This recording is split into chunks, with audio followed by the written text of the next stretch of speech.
இசையை கத்துக்கிறவங்க நிறைய பேரு.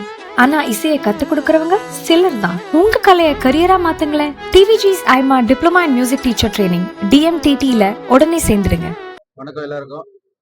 பத்திரிகை நண்பர்கள் அனைவருக்கும் வணக்கம். இன்னைக்கு சேலம் ஹோலி கிராஸ் பள்ளி, நான் படித்த பள்ளி, பிரதர்ஸ் ஆஃப் ஹோலி கிராஸ் என்ன சீஃப் கெஸ்டா இன்வைட் பண்ணியிருந்தாங்க. நான் வரேன்னு இன்னைக்கு வந்திருக்கேன். எனக்கு ரொம்ப சந்தோஷமா இருக்கு. நானே இந்த ஸ்கூல்ல படிச்சுட்டு இதே மாதிரி ஸ்போர்ட்ஸ் ஈவெண்ட்ஸ்ல பல வருடங்கள் நான் வந்து பார்ட்டிசிபேட் பண்ணியிருக்கேன். ட்ரில்ஸ்ல பார்ட்டிசிபேட் பண்ணியிருக்கேன். இதே கிரவுண்ட்ல வந்து மணிக்கணக்கில் நின்று நாங்களாம் ப்ராக்டிஸ் பண்ணுவோம். அப்போ சீஃப் கெஸ்ட் எப்படா வருவாங்க, எப்படா திரும்ப போவாங்க அப்படின்னு வெயிட் பண்ணி அந்த ஈவெண்ட் முடிச்சுட்டு அப்படி சபான ஒரு சாட்டிஸ்பாக்சன் கிடைக்கும். இன்னைக்கு நான் வரும்போது அதே ஃபீலிங் அந்த பசங்களுக்கு கிடைச்சிருக்கும். நான் என்சிசியில இருந்தேன்.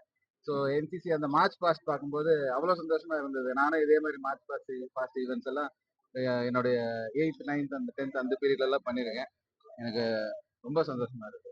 இந்த வாய்ப்பு வழங்கிய brothers of Holy Cross and management of Holy Cross அனைவருக்கும் எனக்கு நன்றியை தெரிவிக்கிறேன். நீங்க இந்த மாணவர் பருவத்தை மிஸ் பண்ணுவீங்க, அது எப்படி ஃபீல் பண்ணுவீங்க? அதுதான் நாஸ்டாலஜிக்கா இருந்தது. ரொம்ப மிஸ் பண்ணேன்னு சொல்ல முடியாது. ரொம்ப அது நினைச்சு ரொம்ப சந்தோஷப்பட்டுக்கிறேன். இப்ப படிக்கும்போது இந்த மாதிரி நம்ம வச்சு கெஸ்டா வருவோம், இல்ல நம்ம அமைச்சரா ஸ்கூல் போனேன் சத்தியமா நினைக்கல. நானு இந்த அதான் நான் சொன்னேன், இந்த மாதிரி ட்ரில்ல பார்ட்டிசிபேட் பண்ணது, இந்த மாதிரி பரேட்ல பார்ட்டிசிபேட் NCC கேடட்டா பார்ட்டிசிபேட் பண்ணும்போது அது அன்னைக்கெல்லாம் நம்ம அதை பத்தி யோசிக்கவே முடியாது. நம்ம அந்த ஈவெண்ட் எப்படி கொண்டு போறோமோ அப்படிதான் நம்ம நினைப்போம். கனவுகள் இருக்கலாம் எல்லாருக்கும். அது ஏதோ சும்மா ஒரு சின்ன ஒரு கனவா இருந்திருக்கலாம். ஒரு சின்ன கனவா இருந்திருக்கும் என் மைண்ட்ல. அது இன்னைக்கு இந்த அளவுக்கு ஒரு நனவா இருக்கும் நான் எதிர்பார்க்கவே இல்லை. இதை இன்னொன்று மேல அமர்ந்து போது மாணவர் நிறைய ஸ்போர்ட்ஸ்ல பார்ட்டிசிபேட் பண்ணாங்க.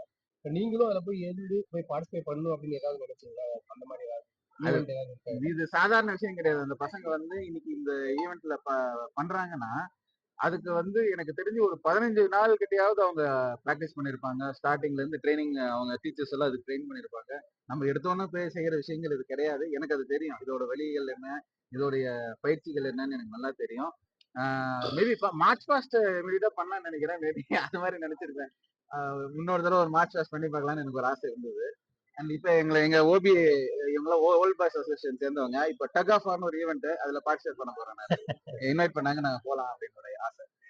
சார், நம்ம துறை ரீதியான ஒரு கேள்வி. அந்த ஆன்லைன் பத்திர ஆட்கள் நேர்ல வராத பத்திர எப்போ அமலுக்கு வரப்போகுது? அதுக்கான தயார் நிலை எந்த அளவுக்கு இருக்கு? அதான் சொல்லிட்டேன்.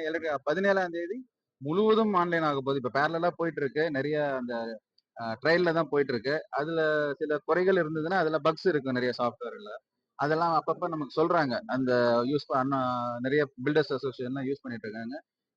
அதுல வர குறைகள் எல்லாம் நிவர்த்தி பண்ணி 17ஆம் தேதி எல்லாம் தயாரா இருக்கும். முழு வீச்சுல அதை வந்து செயல்படுறதுக்கு தயாரா இருக்கும். முதல்வர் அவர்களிடம் அனுமதி கேட்டிருக்கிறோம். அவர் அனுமதித்தால் அன்னைக்கு வந்து 17ஆம் தேதி அவரே வந்து அதை இனாகிரேட் பண்ணுவார். சார், பொதுவாகவே ஆன்லைன் அப்படிங்கும் போது அங்க இருக்க ஒரே ஒரு பிரச்சனை சர்வர் ப்ராப்ளம் இருக்குன்னு தொடர்ச்சியா எல்லா சென்டர்லயும் அதை எப்படி நிவர்த்தி பண்ணுவோம்? அது பண்ணும்போது நம்ம முழு வீச்சுல நம்ம இதை செயல்படுத்தும் போது அதுக்கான முயற்சிகளையும் நாங்க செஞ்சுட்டு இருக்கோம். சர்வர்ஸ் அதிகம் பண்ணி ஃபாஸ்டா ரெஜிஸ்ட்ரேஷன் பண்றதுக்கான எல்லா வேலைகளையும் நாங்க ஈடுபட்டிருக்கோம். நீங்க 14ஆம் தேதி அதை செயல்பாட்டுக்கு வரும்போது கண்டிப்பா எல்லாமே சரி செய்யப்படும்.